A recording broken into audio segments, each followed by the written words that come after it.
Good morning बच्चे, कैसे हो? बढ़िया। आज एक छोटा सा टॉपिक जो अपना पहले रह गया था बीच में, जब अपन ने पढ़ा था रिवोल्यूशन अकाउंट, उस टाइम पे मेमोरेंडम रिवोल्यूशन अकाउंट का एक छोटा सा कॉन्सेप्ट था, वो रह गया था। इसके ऊपर बात करते हैं। कोई बहुत बड़ी हार्ड एंड टफ चीज़ नहीं है, सिंपल है एकदम। एक क्वेश्चन के थ्रू इसको अपन कर लेंगे। अपना क्वेश्चन नंबर, ये फर्स्ट नहीं एक्चुअली सेकंड है, न्यूमेरिक का सेकंड क्वेश्चन। ठीक है, सेकंड क्वेश्चन जो आपका था उसका सॉल्यूशन अपन ने किया था पहले, जब उसका रिवोल्यूशन अकाउंट था, मेमोरेंडम नहीं था, तब किया था अपने। ठीक है ना। उसमें 2 बार पूछा था कि मेमोरेंडम अगर होगा तो फिर क्या होगा। अच्छा, मेमोरेंडम कब बनाना है? जब आपको ये लाइन बोले, if assets and liabilities are shown at their old values. इसका क्या मतलब है बेटा? इसका मतलब है कि भाई जो बैलेंस शीट आपके सामने है, जो आपकी क्वेश्चन नंबर 2 की जो बैलेंस शीट बुक के अंदर दे रखी है, ठीक है ना, ये बुक के अंदर जो बैलेंस शीट दे रखी है, इसके अंदर जो भी एसेट्स और लायबिलिटीज़ हैं उनको वैसे ही दिखाओ जैसा बुक के अंदर लिखा हुआ है। ये बोलने का इसका मतलब है। तब उस केस में अपन क्या करेंगे, मेमोरेंडम रिवोल्यूशन अकाउंट बनाएंगे एडमिशन ऑफ पार्टनर के टाइम पर। ठीक है, अब क्या है मेमोरेंडम का? मेमोरेंडम का मतलब है हम चाहते हैं कि हमारी एसेट जैसे पहले बुक्स में थी, बैलेंस शीट में जितनी वैल्यू की पहले थी, हम उतनी वैल्यू की ही रखें। रिवोल्यूशन तो करना है लेकिन बैलेंस शीट में चेंज नहीं करना, जो अपन हमेशा करते हैं। इस बार आपको चेंज नहीं करना, ठीक है सर, नहीं करते। फिर क्या करना है? तो आप यादाश्त के तौर, मेमोरेंडम मतलब यादाश्त के तौर पे एक अकाउंट बनाओ, वहाँ से प्रॉफिट लॉस निकाल लेना, लेकिन बैलेंस शीट को चेंज मत करो आप। ठीक बात है? ओके जी, नहीं करेंगे। बस कुछ नहीं करना, क्वेश्चन को फटाफट से रीड करते हैं। और एक और इम्पॉर्टेंट बात बेटा, क्वेश्चन ने रिवोल्यूशन के लिए मना किया है कि रिवैल्यू करके बैलेंस शीट को चेंज मत करो, ठीक है ना। लेकिन जिन असेट्स और लायबिलिटीज में, ध्यान से सुनना ज़रा, सॉरी मैं ठीक हूँ वैसे, है ना ठीक है। हाँ, मेरा क्या मतलब था, जिन असेट्स और लायबिलिटीज़ को रिवैल्यू करने से वैल्यू चेंज है, उनको यहाँ पे मत छेड़ो, बैलेंस शीट में जैसी थी वैसी की वैसी रहने दो। लेकिन एक इम्पॉर्टेंट बात, जिन असेट्स और लायबिलिटीज़ की वैल्यू एक्चुअल में चेंज हो जाए, क्या हो जाए? एक्चुअल में चेंज हो जाए। रिवोल्यूशन नहीं करा, वो तो सही में चेंज हो गई, तो फिर बेटा उनको तो चेंज करना पड़ेगा ना। तो वो अपन देखेंगे किस किस में चेंज होना है, उसको तो चेंज करना ही पड़ेगा। फटाफट से क्वेश्चन नंबर सेकंड में रीड करता हूँ। इसका ये सेकंड मेथड है, वो कर लेते हैं। यहाँ पर है ए एंड बी 2 पार्टनर से 5 और 3 का रेशियो है। सी एक की एंट्री होती है, ठीक है ना, और 1/4 के लिए एंट्री होती है। यहाँ पर बोला है कि इक्वली कंट्रीब्यूट करेंगे एंड ऑल दैट। ये क्वेश्चन मैंने पहले करवा रखा है, पूरे क्वेश्चन में नहीं जा रहा, मैं सिर्फ मेमोरेंडम समझाऊंगा आपको बस, ठीक है ना। इसीलिए मैंने पार्टनर्स कैपिटल अकाउंट नहीं बनाया ज़्यादा। फिर नीचे बैलेंस शीट दे रखी है। सबसे पहले क्या क्या चीज़ें ऐसी हैं जो बढ़ जानी चाहिए भाई साहब? असेट के अंदर है गुडविल, ठीक है ना, तो गुडविल का क्या हो जाएगा? पार्टनर्स कैपिटल अकाउंट में खत्म, मैंने बनवा रखा है पहले से, वही सेम तरीका, टू गुडविल खत्म कर देंगे। और कुछ है नहीं इधर से। उधर आओगे तो ओपनिंग बैलेंस बढ़ जाएगा, जनरल रिजर्व बढ़ जाएगा, क्रेडिटर्स और एम्प्लॉयज़ पीएफ, इनमें कोई चेंज नहीं होना। अब आते हैं नीचे ज़रा।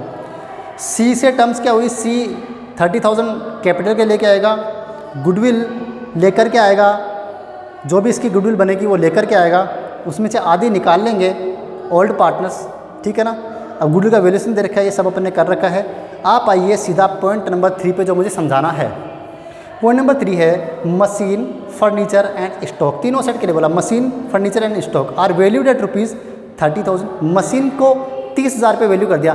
बेटा बैलेंस शीट में मशीन है 35,000 की, ठीक है, तो 5,000 से कम हो गया तो आ जाएगा रिवोल्यूशन अकाउंट में। क्या दिक्कत, टू मशीन 5,000।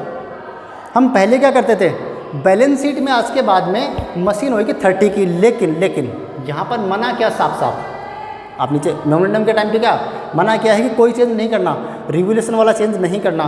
तो मशीन जैसे पहले 35 की थी, आज भी वैसे ही लिखनी है, उसमें कोई चेंज नहीं करना आपको, ठीक है ना। फिर आता है क्या अपने पास में, मशीन के बाद में क्या है? फर्नीचर। फर्नीचर की वैल्यू पहले थी 15,000 की, अभी बोलता है कितना करना है इसको? 12,000। 3,000 रुपये से कम हो जाएगा टू फर्नीचर 3,000 से। लेकिन यहाँ पर कोई चेंज नहीं करना, पहले 15 की थी, अभी 15 की ही रहेगी, ठीक है ना, बिकॉज वो सिर्फ यादाश्त के तौर पे बना रहे हैं, बाकी हमारी वैल्यू में कोई हमको चेंज नहीं करना, ठीक बात है। आगे बोलता है स्टॉक। स्टॉक कितना हो जाएगा इसके बाद में? स्टॉक हो जाएगा 8,000 का, जबकि स्टॉक था कितने का? 10,000 का। 2,000 रुपये से कम हो गया स्टॉक, तो स्टॉक आएगा 2,000 का। लेकिन यहाँ पर पहले भी 10 का था, अभी भी 10 का ही रहेगा, ठीक बात है। अगला जो पॉइंट है वो क्या है बेटा? अगला पॉइंट जो है अपना, कहाँ गया? Old customer, point number 4, an old customer whose account was written off as bad debts has promised to pay ₹1200। एक हमारा पुराना कोई कस्टमर था जिसका हमने रिटर्न बैड डेट्स मांग के रिटर्न ऑफ कर दिया था, उसने हमें पेमेंट करने का प्रोमिस किया है, मतलब बैड डेट्स की रिकवरी। अब बैड डेट्स की रिकवरी हुई तो डेटर्स अकाउंट तो भर जाएगा ना अपना, ठीक है ना। तो बैड डेट्स रिकवरी, डेटर्स एक से इंक्रीज़ हुआ तो 1200 रुपये का इधर आ जाएगा, ठीक है ना। लेकिन क्या डेटर्स में जोड़ देना चाहिए, क्योंकि क्वेश्चन ने मना करा है कि बैलेंस शीट की वैल्यूज़ में रिवोल्यूशन की वजह से कोई चेंज मत करो, ठीक है ना। ये रिवोल्यूशन है, उसने प्रोमिस किया है, ऐसा है कि दे दिया उसने, पेमेंट नहीं किया। सिर्फ क्या है कि रिवोल्यूशन है, तो डेटर्स पहले भी 10 के थे, अभी भी 10 के रहेंगे। बैलेंस शीट में देखोगे 10 के ही हैं, अभी भी 10 के रहेंगे। बोले ठीक है सर। उसके अलावा फिर क्या है, उसके बाद में तो कुछ है नहीं। अब प्रिपरेशन आप अकाउंट बनाइए और नीचे आकर के बोलते हैं मेमोरेंडम से भी करके दिखाइए क्वेश्चन को, अगर अपन इस तरह से करते हैं तो क्या है, ठीक है। तो मेमोरेंडम के सारे पॉइंट ऑलमोस्ट आपके खत्म हो गए। अब देखिए ज़रा सिंपली क्या करना है, मुझे करना क्या है। अब मेमोरेंडम वाले केस में सिंपल अकाउंट बन गया, जिससे आंसर बन गया, इसको छोड़िए। यहाँ तक बना था, तीनों का टोटल करूँगा, 1200 माइनस करूँगा तो मेरे पास लॉस आ जाएगा बेटा। लॉस को अब चाहे प्रॉफिट हो चाहे तो लॉस हो, ओल्ड पार्टनर्स में डिवाइड होता है, ओल्ड रेशियो में, हाँ सर होता है। जब जब मेमोरेंडम बनेगा तब तक ये तो बट ही रहा है, यहाँ तक तो हम पहले भी करते थे। इसी चीज़ को एक बार रिवर्स साइड में ला करके न्यू पार्टनर्स में न्यू रेशियो में और डिस्ट्रीब्यूट कर दीजिए आप, ए बी और सी में और डिस्ट्रीब्यूट कर दीजिए। अगर इस सवाल के अंदर प्रॉफिट होता तो पहले प्रॉफिट बढ़ता ए और बी में, और उसी चीज़ को मैं रिवर्स लेकर के आता इस साइड में और ए बी सी तीनों में डिस्ट्रीब्यूट कर देता। ठीक बात है, बस इतना सा चेंज है मेमोरेंडम में कि ये यहाँ तक तो ठीक है, फिर इसको रिवर्स साइड में बांटना है। और अब आप एंट्री करके देख लो, ये दोनों डेबिट टू मेमोरेंडम रिवोल्यूशन, तो यहाँ पर क्या आएगा, अगर मैं इसकी बात करूँ तो यहाँ पर क्या आएगा, यहाँ पर आएगा to memorandum revolution, to memorandum revolution, ठीक है ना। कितना, 5500 और 3300, 5500 और 3300, ठीक बात है कि हाँ सर ठीक है।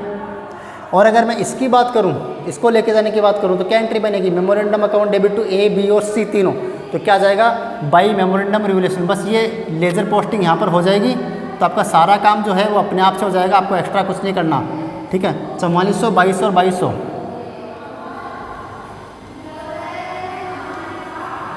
अभी सी में भी आ गया, ठीक है। और बाकी क्वेश्चन तो नॉर्मल है, जैसा होना है वैसा ही होना है। देखो ज़रा, मशीन की वैल्यू पहले वाली जो थी वही रहेगी, फर्नीचर तो पहले था वही रहेगा, कोई चेंज नहीं करना। स्टॉक, डेटर्स, इनमें एक्चुअल में कोई चेंज हुआ नहीं है। इधर से अगर अपन देखें तो बेटा क्रेडिटर्स में कोई चेंज नहीं था, वैसे ही रहेगा। एम्प्लॉयज़ पीएफ वैसे ही रहेगा।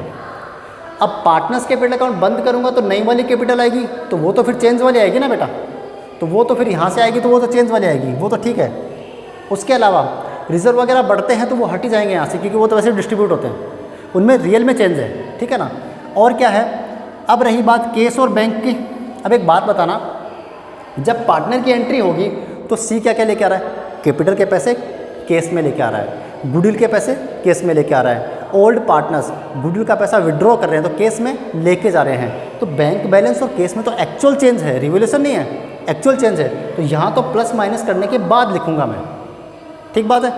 बाकी जो जैसा था वैसा का वैसा हो गया, बस खत्म है क्वेश्चन में, कोई दिक्कत की बात है नहीं इसमें, टोटल करो आंसर आ जाएगा, ठीक है ना। तो अब अपन कल की क्लास में मैं ट्राई करूँगा, इस चैप्टर का लास्ट टॉपिक है वो ख़त्म करने की कोशिश करूँगा, ठीक है ना। Change in new profit sharing ratio, या फिर पार्टनर्स के बीच में ही चेंज हो रहा है, कोई नया पार्टनर नहीं आ रहा, ऐसा एक टॉपिक है, वो ख़त्म करेंगे, चैप्टर नंबर अपना खत्म हो जाएगा। बेस्ट ऑफ लक, आप सभी क्वेश्चंस करने की ट्राई कर लेना, ठीक है ना। जहाँ पे डाउट हो आप मुझे पर्सनली मैसेज कर देना डाउट क्लियर करें, ठीक है। Bye, thank you.